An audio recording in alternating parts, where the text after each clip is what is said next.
Essa história que eu vou te contar vai mostrar a importância de crer na palavra de Deus para viver milagres sobrenaturais. Esse vídeo vai ficar um pouco extenso, então se você preferir, você pode salvar para depois assistir com mais calma, mas preste atenção. Numa escola da Coreia do Sul, houve um envenenamento na merenda dos alunos. E ali, centenas de alunos começaram a passar mal, irem para o hospital, e mais ou menos 40 crianças morreram. Um desses alunos que faleceu era filho de um pastor coreano. E aquele menino foi levado às pressas pelo seu pai para sua casa. Ele havia morrido, mas o pai colocou o filho sobre a sua cama e começou a orar. Mas o grande detalhe é que esse pai desse jovem, esse pastor, ele era usado em curas, em milagres. Paralíticos voltaram a andar através do ministério desse homem, cegos tornaram a enxergar. E ele contou que no momento em que ele viu o seu filho ali deitado e morto sobre a cama, ele disse que Satanás se aproximou dele e disse assim: agora eu coloquei você contra a parede, porque você é tão usado, tão cheio de poder, mas o seu filho está morto. Todos vão olhar para você e vão dizer: e agora? Ele não pôde fazer nada pela vida do filho. Aquele pastor então se entristeceu muito no momento de ter ouvido aquela voz do adversário, mas ele não deu ouvidos todo o momento à voz de Satanás, porque naquele instante ele se lembrou do que a palavra de Deus dizia. No momento que Satanás havia o confrontado, ele se entristeceu, sim, de fato, mas ele se lembrou do que estava escrito no livro de Marcos, no seu capítulo 16 e versículo 18. Pegarão nas serpentes e, se beberem alguma coisa mortífera, não lhes fará dano algum. Ele conta que após ter lembrado dessa palavra, ele começou a orar pelo seu filho e apresentar diante do Senhor aquilo que estava escrito. Ele dizia: Senhor, a tua palavra está dizendo que beberemos coisas mortíferas e não nos causarão dano algum. O meu filho foi envenenado na escola, ele está morto, mas eu creio na tua palavra.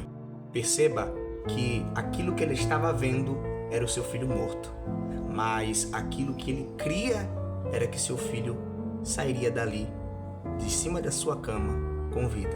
Esse pastor coreano, ele disse que orou durante horas sobre o corpo do seu filho e trazendo à memória de Deus a palavra, dizendo: Senhor, a tua palavra diz que beberemos coisas mortíferas e não nos causarão dano algum.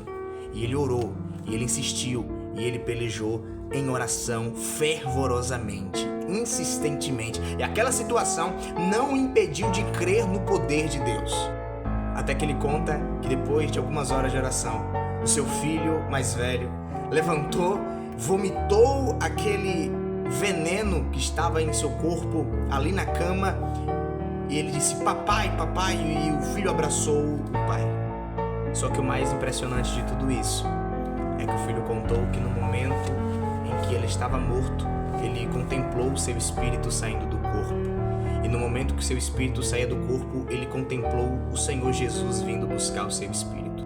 O menino contou ao seu pai que no instante que ele estava subindo aos céus e o Senhor Jesus com ele no colo, ele disse: vamos, Jesus, porque o Senhor não me leva? E Jesus disse: o seu pai não quer me deixar levá-lo.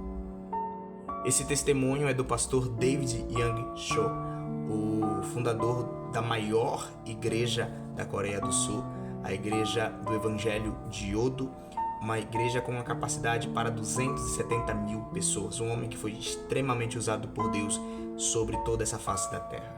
Eu irei enviar o testemunho completo para aqueles que quiserem comentar aqui. Se você quiser ver esse testemunho na íntegra, você pode comentar aqui testemunho e eu vou mandar para você.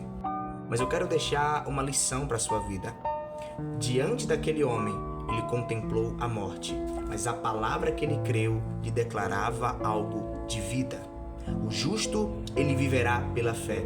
E nós não nos movemos por aquilo que vemos, mas por aquilo que cremos.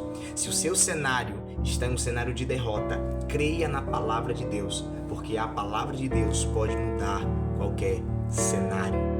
Jesus ressuscitou aquela criança porque o pai dele persistiu fervorosamente em oração e em apresentação das Escrituras. Leia a palavra, conheça a palavra, Viva a palavra, porque quando você for orar, você terá a palavra para apresentar diante do Senhor Deus. E então você irá viver milagres. Que Deus te abençoe.